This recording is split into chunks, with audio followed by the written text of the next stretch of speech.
Oi, eu sou a Thaís Salã, psiquiatra. E eu sou a Daniela de Oliveira, psicóloga. Sejam bem-vindos ao Tempo Próprio. Hoje a gente vai falar sobre tecnologia no esporte amador. Faz sentido? Quando usar? Devo usar? É bom, ruim? Tá demais?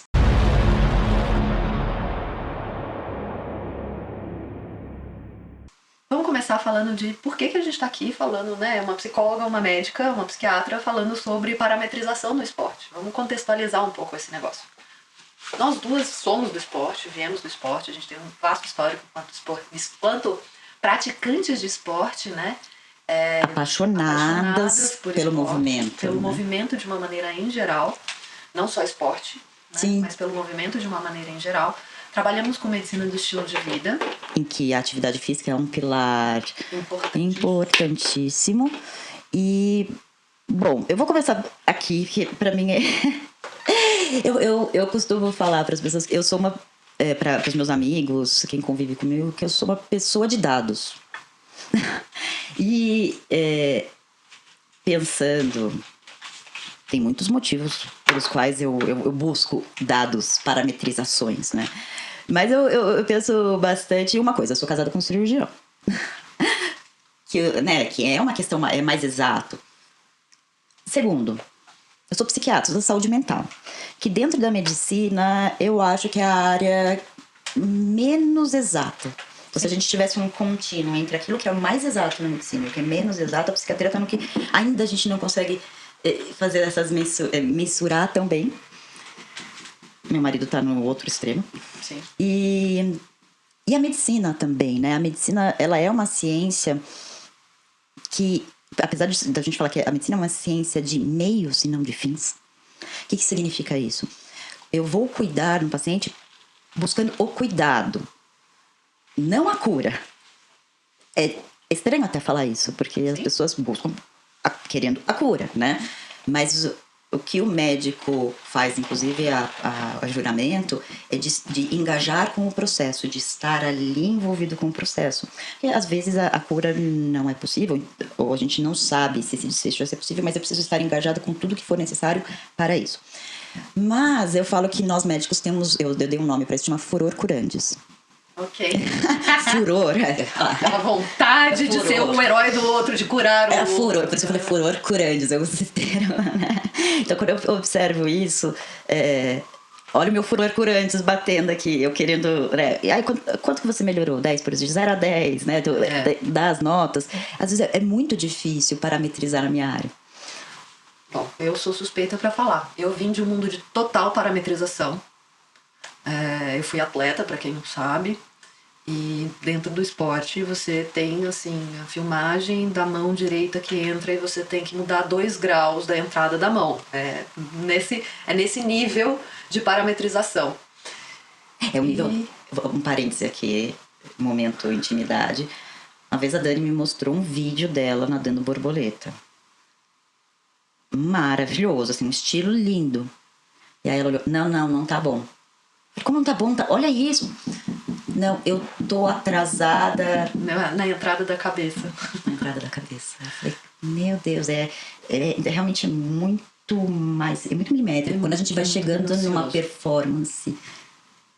E às vezes a diferença que a gente precisa de 1/100 para um índice, para ir para uma competição, para pegar uma medalha, é a diferença realmente que vai fazer quando você bate uma pernadinha um pouco mais profunda e menos superficial. Então você tem que saber milimetricamente o que você está fazendo o tempo inteiro. E eu fui para o mundo da psicologia e hoje eu voltei a usar relógio tem pouco tempo, porque eu não usava. Aliás, hoje você não veio de relógio em protesto, eu tô aqui com medo. Revolta, é a parametrização.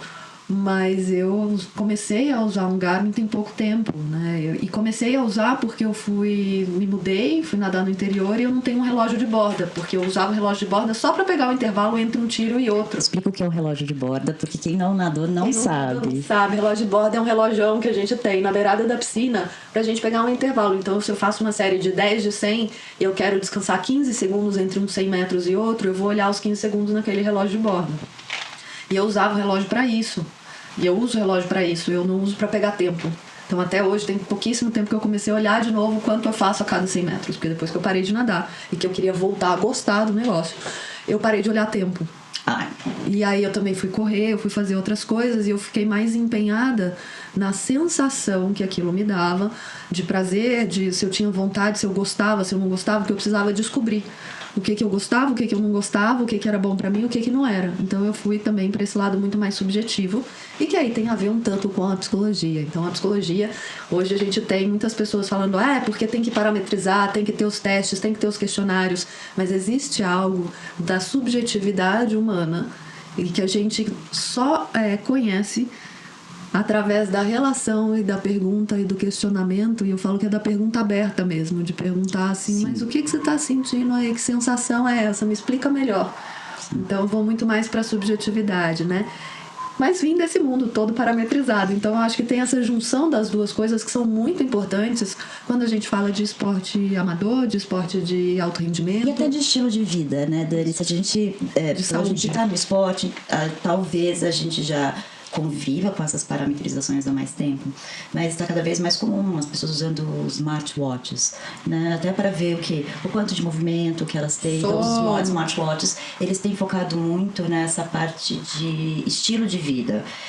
Até pensando na longevidade, a gente vai gravar um episódio sobre a medicina do estilo de vida, mas quando a gente está falando de estilo de vida, as coisas não são tão exigentes, talvez, né? Isso. E eu tava conversando com a Dani também sobre os meus tempos de maratona. Não fiz muitas, né? Assim, não fiz muitas. É muito relativo, né? Acho que se eu for falar, fiz 6. Ao longo de 14 anos. A minha primeira maratona foi em 2010.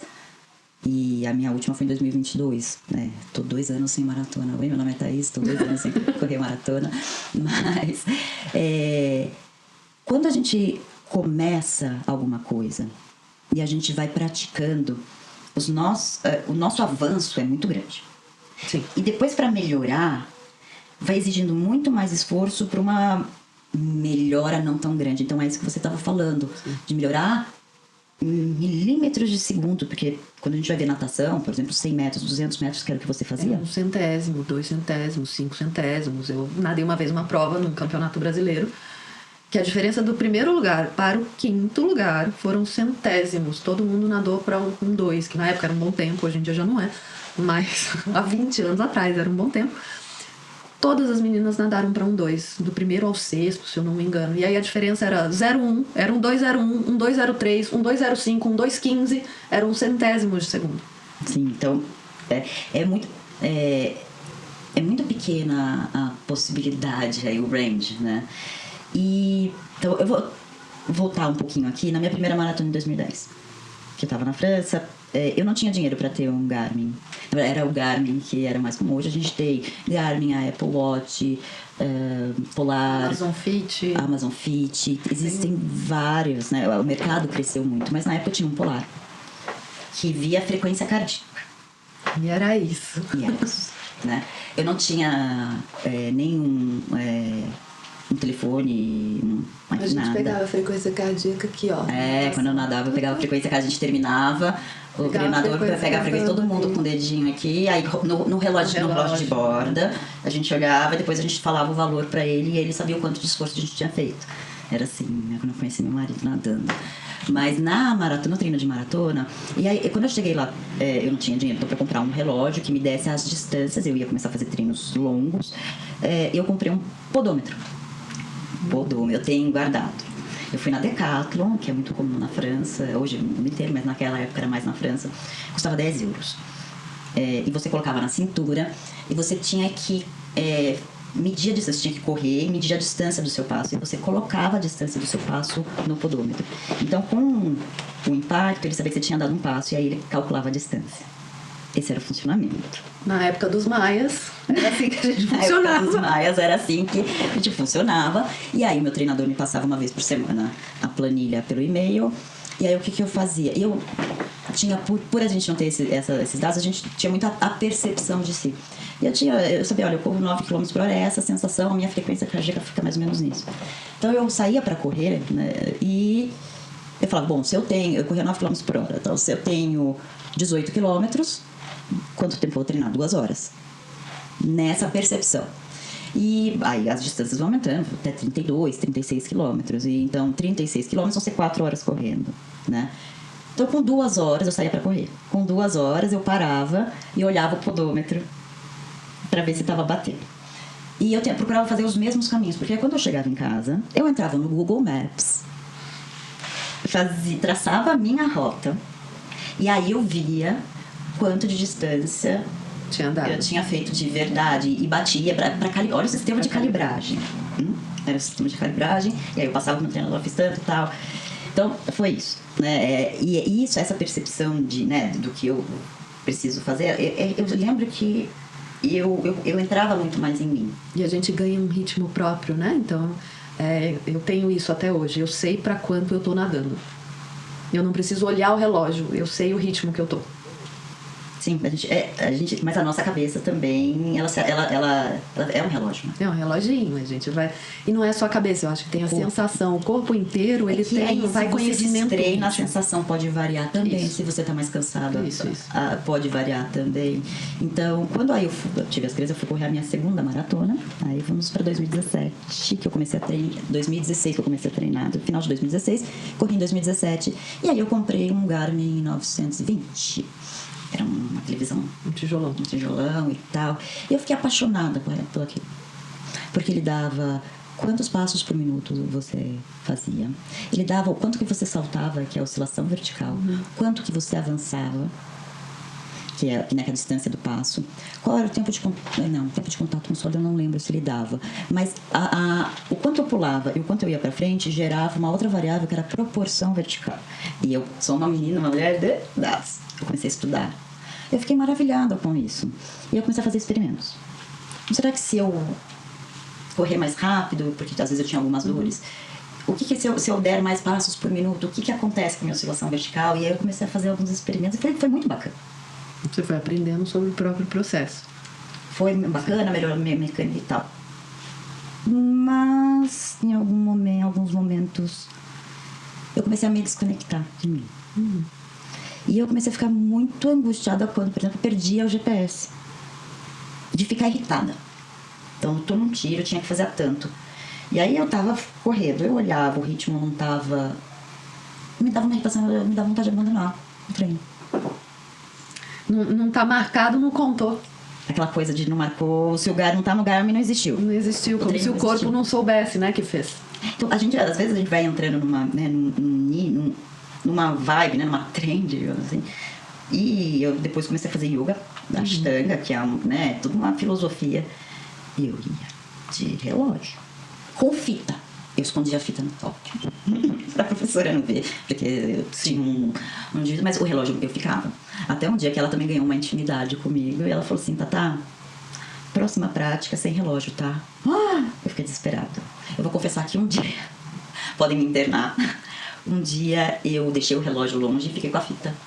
Deixei na salinha, liguei, fui, pratiquei embaixo do top. Depois eu vi, e assim, né? Tem horas que me faz bem, tem horas que não me faz bem. E aí a gente veio conversar sobre isso, eu e a Dani, a gente conversa muito sobre isso. Eu com as minhas amigas conversando sobre isso. Porque algumas coisas na vida acontecem e o planejado, o desejado... muda. Sim. Eu falo que a vida sempre vai puxar um tapetinho aqui, ali... Só pra dar uma testadinha, pra ver como é que a gente tá lidando com esse negócio que se chama imprevisto, que se chama impermanência. Como quando eu caí da bicicleta e tive uma avulsão do isquiotibial, precisei passar por cirurgia. E aí, quando eu voltei a me movimentar, pus o meu relógio, eu tinha uma ansiedade muito grande, eu ficava desanimada, desmotivada, porque eu olhava o que eu tava fazendo em relação ao que eu tava fazendo no momento em relação ao que eu fazia antes, eu ficava frustrada. Sim.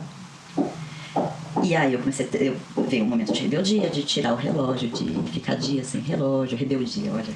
Como se fosse uma grande rebeldia, né? Não pode. Não usar, não parametrizar, né? Não ter os dados necessários. Eu passei muitos anos, uma das estratégias que eu usei para voltar a gostar de nadar foi não olhar o relógio. Por quê, Dani? Eu queria ter a sensação da água, que eu queria conhecer, Mas inclusive o me perguntar. relógio te gerava? Qual foi a questão com o relógio? Por que você não olhava o tempo? Por que eu não olhava o tempo? Porque eu ia comparar com o que eu já tinha feito, com quem eu já fui um dia e que eu já não era mais. Te gerava frustração? Claro, porque eu já não era mais a mesma. E nem ia ser, porque eu estava com outras prioridades na vida. E isso, para quem foi atleta profissional, a gente sabe que você está sempre em busca de superar o próprio tempo. Você está sempre em busca de ultrapassar os limites. Amador também, né? Sim, sim. E aí a questão é que o profissional, né? É no nível profissional. Esse é o seu trabalho. Ele tem ainda, além da questão do se aperfeiçoar, do melhorar, também tem a exigência de fora. Sim. É isso. Então, e eu tinha muita noção e muita consciência que eu não ia voltar. Primeiro que eu não ia treinar o mesmo tanto que eu treinava, porque eu tinha que trabalhar, eu tinha que pagar conta, eu tinha que cuidar de outras prioridades na vida.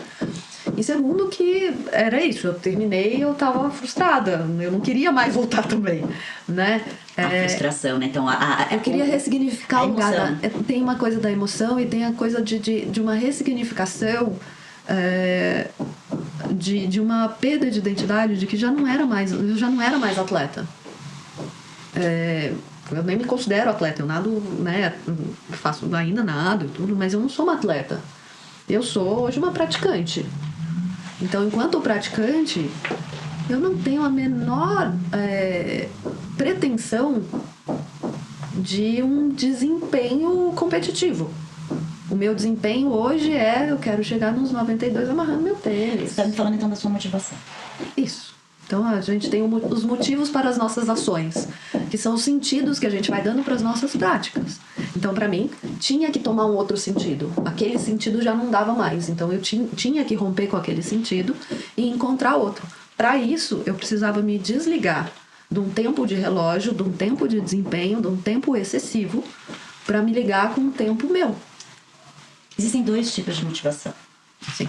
Sendo bem mulher de dados. Temos a motivação intrínseca e a motivação extrínseca. Isso é muito bacana, porque motivação é o motivo que nos coloca em ação. E a motivação extrínseca eu vou correr até ali para comer um bolo. Eu falo que a motivação extrínseca é o show me the money, né? É o farofa sentado. Farofa é o cachorro da Dani. Sentado no quadradinho, esperando o petisco. Então ele esperou ali porque tinha uma motivação extrínseca. Não é porque eu vou me comportar para minha dona que tá me vendo ali, ver que eu tô. É também uma motivação extrínseca. Também é uma motivação extrínseca. Então a motivação extrínseca ela pode ser tanto concreta, como pode ser concreta, pode ser um petisco, um bolo, dinheiro. A cenourinha que a gente fala pendurar a cenourinha. A cenourinha que a gente corre atrás, a medalhinha que eu vou ganhar. Pode ser o tempo é uma motivação extrínseca. Pode ser, eu vou ganhar mérito, prestígio, as pessoas vão me observar, eu vou postar no alguém Instagram. vai gostar de mim, eu vou postar no Instagram. Eu não posso deixar de fazer isso aqui porque as pessoas ali estão contando. Exatamente, tá todo mundo vendo. Então isso é uma motivação extrínseca que está fora de nós. E a gente tem a motivação intrínseca. Ouvindo você falar, você falou da identidade. Sim. Essa é uma motivação intrínseca. Então explica para as pessoas que estão vendo a gente o que era essa identidade. Vamos lá. Existe um papel social, né? Eu tinha algo muito forte mesmo, que todas as minhas relações eram constituídas ali. Eu me apresentava enquanto atleta, o mundo me conhecia enquanto atleta. E eu, para mim, era um atleta, né? Mais do que para o outro, para mim mesma, eu era atleta. Eu era nadadora, era o que organizava o meu mundo. E eu, de repente, me formei psicóloga, mas eu não era psicóloga ainda, eu era nadadora. Enquanto identidade, para mim, eu ainda era uma nadadora. E eu fui fazendo essa transição, eu tive que fazer essa transição para não ser mais a nadadora, mas para começar a ser a Daniela. A Daniela, que é psicóloga, que é amiga, que é filha, que é irmã, que tem muitas camadas e muitas diferenças, que tem variações, né, de si. Então, isso é constituir uma personalidade, uma identidade que já não é mais aquela.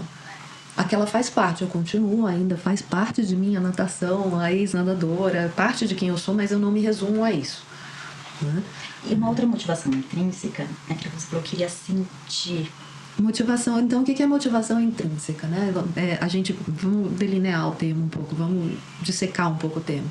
Se a extrínseca é aquela que vem de fora, a intrínseca é aquela que vem de dentro. É o que eu sinto, é a minha vontade, é o meu desejo, é aquilo que a gente chama de subjetivo. Então, quando a gente fala de parametrização, é aquilo que não se parametriza.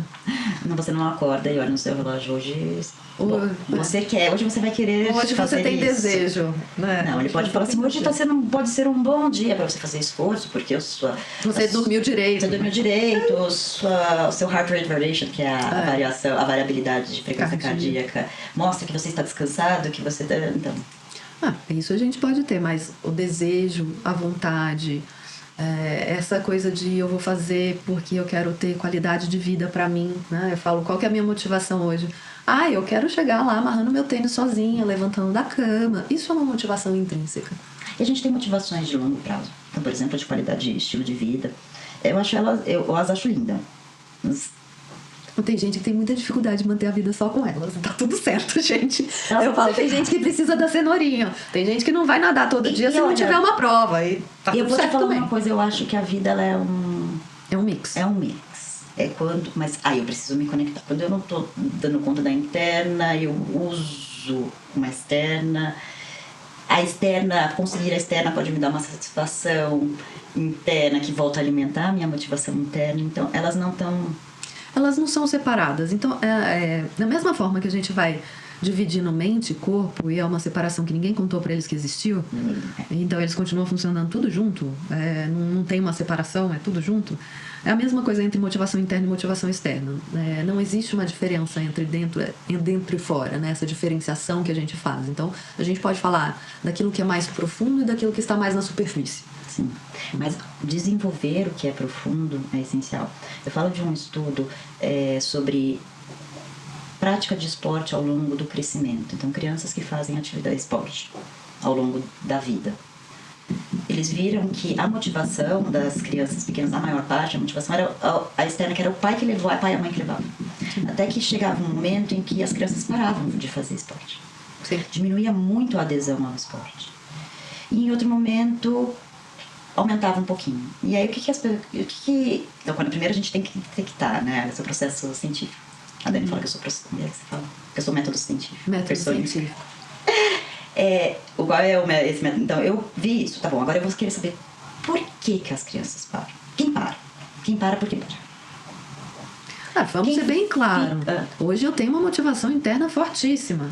Sim. Mas eu só continuei porque eu ganhava.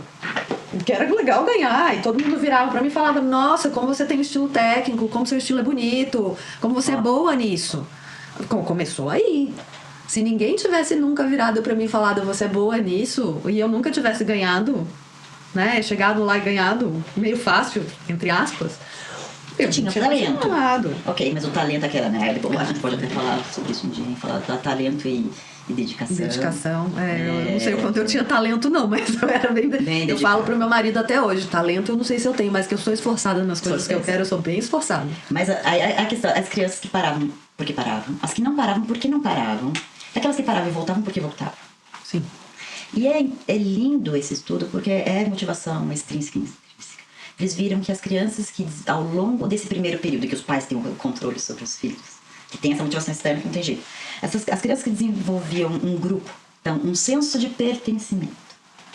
Então, Dani, você devia ter um senso de pertencimento do teu grupo de natação. Tanto que era grande parte da minha identidade, né? A minha identidade era neste grupo. As minhas amigas, as minhas relações. Como eu tenho com as minhas amigas de corrida. É uma tribo, né? Então, o senso de pertencimento. O senso de autoeficácia. É o que eu falei, né? Eu me sinto boa nisso. Era boa nisso. Dificilmente eu vou ficar em alguma coisa que eu me sinto ruim. Claro que quando eu sou iniciante, né? Pra gente falar de iniciante, eu posso ter um pouco de talento, enfim, né? Mas se eu tenho a sensação de que eu estou aprendendo e que eu estou evoluindo, automaticamente a gente tem uma tendência a continuar num processo. E aí a gente tem a diferença entre as pessoas que não conseguem dar continuidade no processo, porque muitas vezes é longo, a maioria é longo de aprendizagem, quando a gente está falando de aprendizagem de algo novo, e as pessoas que vão insistir no processo e comemorar as pequenas vitórias. Eu falo que aí é o pulo do gato. Você fala, olha, tá um pouquinho melhor esse negócio hoje, mas um pouquinho. Parametrizou, ó. Tá um pouquinho. Eu tava mostrando pra Dê um treino meu de 2 anos atrás. Hoje eu já tô tranquila de olhar meus treinos, assim, eu vou dar mas tudo bem. De que eu fui melhorando 1 segundo pra cada tiro, né? Era um desafio. É um desafio. Desafio é uma motivação. E é um desafio bem gostoso. E é possível porque eu tinha essa parametrização. Então, Sim. é bacana. As coisas têm que entrar juntas, né? Agora, se eu ficar só no externo, então as crianças que só tinham externo não desenvolveram o interno, a motivação intrínseca. Então, logo os pais não tinham esse poder mais de coerção, né? As crianças abandonavam. Aquelas que desenvolveram esse senso de pertencimento, outros motivos para fazer continuaram. Tiveram algumas que pararam. A maioria das vezes, quando não se envolve em competição, alguma coisa assim, pode mudar do esporte e tal. Mas as que voltaram é que tinham uma lembrança positiva, um afeto positivo em relação à vivência do esporte. Aí as pessoas voltavam frente a algum chamado, às vezes o médico falou, então, caso com alguém que fazia tal atividade física, a pessoa voltou. Mas eu acho que esse estudo é muito bonito para a gente pensar em como a gente desenvolveu as nossas motivações. E principalmente como a gente desenvolve a relação com a atividade física, né? Então, você falou, a pessoa que tinha algum afeto, essa afetividade, a forma como a gente, né? Afeto é isso, a forma como algo nos afeta e que emoção isso causa em nós, né? Se é uma emoção de aversão, mais de aversão, de não querer, se é uma emoção muito mais ligada à pressão, se é uma emoção muito mais conectada às sensações de conforto, de bem-estar, né? A emoção é essa conversa do nosso processo conosco. Então, se a gente pode influenciar a emoção que a gente tem em relação ao movimento, à prática de atividade física, a gente começa a encontrar também esses motivadores. E aí, os motivadores. E aí a questão, né? Porque muitas vezes eu falo, é todo dia que eu quero ir fazer alguma coisa? Não, nem é, até hoje. Até hoje não é. Tem dia que eu falo, nossa, que preguiça. E por que você vai? Porque a sensação, depois que eu vou, e que eu fiz, e às vezes nem é fazer força, né? Então hoje eu estava muito cansada, eu fui pra piscina e eu soltei, mas a sensação de estar na água, de encontrar as pessoas que são muito legais, que eu gosto muito, eu amo muito as pessoas que nadam comigo, essa sensação compensa. A gente não faz nada na vida que não vá ser recompensador, não é? Às vezes a gente faz porque a recompensa ela está mais na frente, então eu sustento um certo desagrado, eu sustento algo que não é tão agradável assim para mim no momento e que pode ser um grande desafio passar, porque esse algo que eu estou passando agora, ele pode resultar em alguma coisa lá na frente que vai ser bom para mim. A gente chama isso de recompensa a longo prazo. Que é uma das grandes dificuldades da gente desenvolver hoje em dia com as mídias sociais. Sugiro que vocês procurem o teste do marshmallow, que é um teste de 1970, se não me engano, que foi reeditado, sobre isso, e sobre qual a importância de saber retardar a recompensa com um bom desempenho na vida. E retardar a recompensa não é só algo que eu quero, né? Assim, que eu vou fazer pra mim. Também é algo que eu... É eu resistir a alguma coisa. É eu resistir a uma tentação, a um desejo, né? Não ceder a um impulso diretamente. A gente aprender também a conter impulsos. Então, tolerar algo que acho que eu ia falar isso, algo que não seja tão prazeroso para conseguir o que é prazeroso. Exatamente. Então a gente tem a gente tem esses caminhos, né? Estamos colocando aqui de uma forma bem simplificada, mas a parametrização ela não é um demônio, né? A gente não pode endemoniar, mas também não é Deus. Então a gente não pode nem colocar nem de um lado nem do outro. Não é tudo e também não é nada. É importante que a gente tenha essa interação entre a minha percepção interna, aquilo que eu sei, que a gente chama de interocepção, aquilo que eu sei sobre mim e aquilo que eu tô vendo no relógio, que meu técnico passou de planilha, né? Porque eu falo sempre, os nossos técnicos, eles têm as planilhas. Legal, beleza. Mas ele não tem noção da carga que eu tive no dia anterior de estresse, de se eu briguei com meu esposo, se eu não briguei, se eu tô magoado com alguém, se meu chefe foi super exigente comigo e eu passei um mega de um estresse no trabalho. E tudo isso vai influenciar. E às vezes o relógio também não pega, tá? Não, o relógio não pega. Então o relógio não pega. Então a gente tem que ter essa noção de que nós não somos máquinas. Nós somos um processo vivo, biológico. Então a gente ainda está encarnado, ainda é biologia, né? Ainda tem hormônio, ainda tem ciclos, ainda tem relação com tudo que está à nossa volta. Então a gente tem que pensar, por exemplo, e aí a gente vai falando das conexões planetárias, né? Com atividade física e parametrização. Que aqui em São Paulo a gente teve muitas queimadas, o ar ficou péssimo. A gente tem que entender que isso influencia na nossa capacidade Aliás, de rendimento. Eu tive que, muito bem colocado, eu tive que lembrar muitos pacientes meus recentemente, porque fizeram treinos. Eu falava, não, mas no ano passado um treino assim teria sido de tal jeito. Eu, para. Ano passado o mundo era outro. A temperatura, como é que estava? A qualidade do ar, como é que estava? Que horas você tinha feito? Então, a alimentização, ela é bacana, mas ela pode ser uma cilada. A gente não pode esquecer que nós somos seres de relação e a gente está se constituindo em relação o tempo inteiro, em relação não só com outras pessoas, mas na relação com o ambiente que nos cerca, com o ar que a gente respira, com a água que a gente bebe.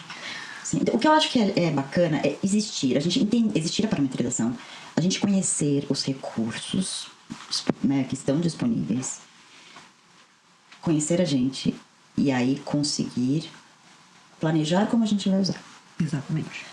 Por exemplo, os relógios, os smartwatches, quanto mais você usa, mais ele vai se ajustando, vai se calibrando para te conhecer melhor. Então, como é que ele sabe que para o treino da Thaís, em determinada frequência cardíaca, é um treino moderado, para a Daniela é um treino leve? É porque ele está comigo, ele vê a minha variação, a variabilidade cardíaca e ele vai aprendendo. Como a gente não vai aprendendo com a gente ao longo da vida, a gente vai se calibrando, como eu fui me calibrando lá. Ele faz isso, ele tem os algoritmos que fazem isso, a gente precisa usar. Assim, quanto mais tempo a gente usar, mais dados a gente vai inserir para ele nos conhecer, mais apurado ele vai ser. Agora tem um problema. Você fica, você precisa levantar. E aí você começa a ficar ansioso porque você está sentado e você não pode levantar.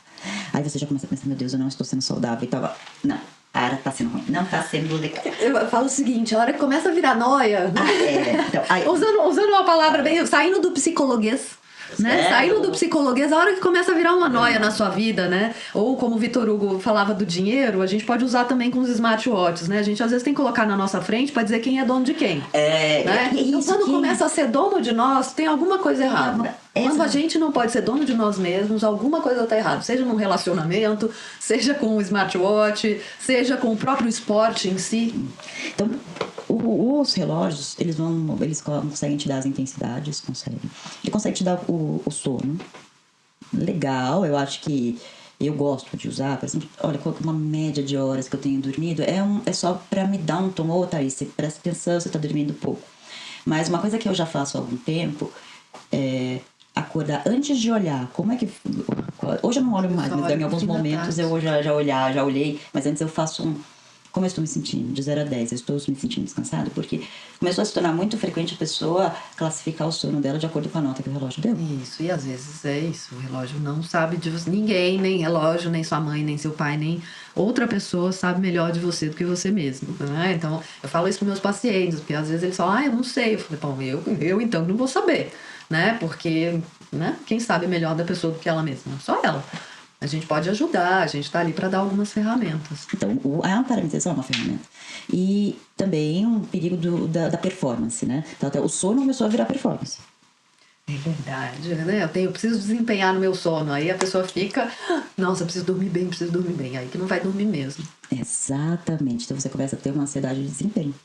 Eu falo sempre assim, a gente pode usar o método científico para o bem nesse sentido, né? O pensamento científico, ele é ótimo.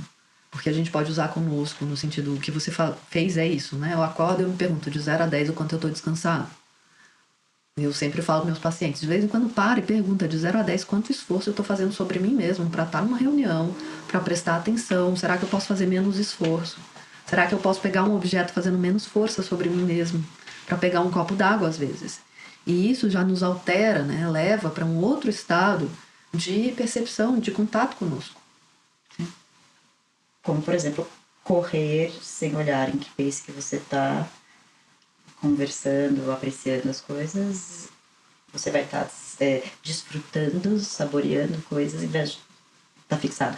Eu acho que existe momento, né, para as coisas. Subjetivo. Então, subjetivo. Então, tem aí a intensidade das atividades, tem a questão do sono, ele tem a da variabilidade cardíaca, de estresse, são dados bacanas.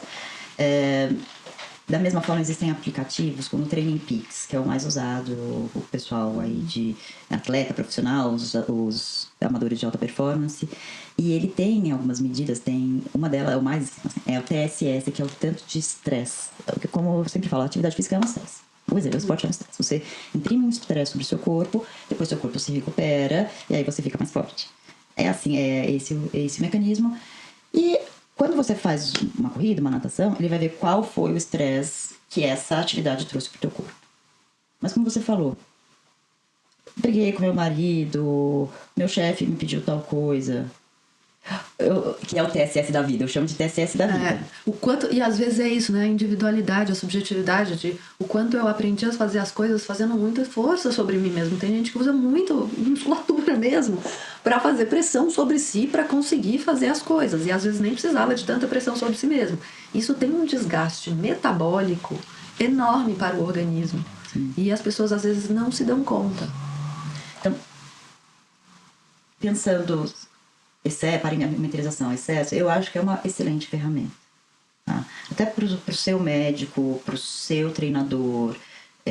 São ferramentas, são instrumentos super bacanas. Mas que sem você não funcionam. Sem a sua participação não funcionam. Então, em alguns momentos, desative as notificações. Eu desativo o tempo inteiro. Tá tudo bem. Não, de novo, sim, é a subjetividade de cada um. A gente poder entender qual que é o nosso limite, o quanto é possível para nós. Sim. Não, eu tô ficando muito tempo sentada, eu me esqueço de levantar. Ativa, né? Agora, poxa, isso tá me gerando uma carga. Mais uma vez, então, é um bom instrumento. Eu tô ficando estressado porque o aplicativo toda hora me manda beber água. Então, ok, então arruma outra estratégia para beber água. Não precisa ser um aplicativo apitando o tempo inteiro. Até porque a gente já tem bastante notificação no nosso dia. Isso vai causando um overload, um estresse total do organismo, né? Eu falo que a gente tem que ter o cuidado mesmo pra gente não parar no all-in, né? No desenho, que as pessoas ficam todas lá nas suas cadeirinhas, elas nem levantam porque a tela do computador tá dando tudo para elas. Então o movimento é extremamente necessário para que a gente saia disso, para que a gente volte um pouco a funcionar de uma maneira analógica, para que a gente volte um pouco a funcionar naquilo que é biológico, na nossa vida biológica, e isso traz para nós uma paz de espírito. Isso nos ajuda a nos conhecer, isso nos ajuda a regular as nossas emoções para que a gente possa pensar melhor, para que a gente possa ser mais racional. Então, ao contrário do que as pessoas pensam, para a gente ser racional, a gente precisa entrar mais em contato com as nossas emoções e não menos. Então, quanto mais a gente fica... eu gosto muito do Miguel Nicoleles, né? E ele vai falando, quanto mais a gente fica em contato com algo que é binário, o nosso reforço vem do 0 ou 1, do sim ou não, do branco ou preto, que é o funcionamento das redes sociais e do próprio computador, né? Da configuração do computador, da programação do computador. Quanto mais a gente fica nisso, mais o nosso cérebro vai entendendo que ele tem que funcionar dessa forma no mundo. E aí a gente começa a organizar as nossas vidas de maneira que a gente fique ou 0 ou 1, ou deprimido ou em pânico. Né? Aí a gente pode continuar filosofando sobre isso, mas acho que eu vou parar por aqui. Thaís, da minha opinião, use seu smartwatch, configura aí só para ele não te atormentar. Peça ajuda de pessoas para você fazer a leitura adequada. Isso. E seja o motorista desse carro. Não se torne refém. E aí eu falo sempre, você quer ser um atleta de desempenho, amador, profissional? Vai lá, mas tenha momentos da sua vida em que você também possa ter movimento e que você possa estar com pessoas e se relacionar sem parametrizar isso.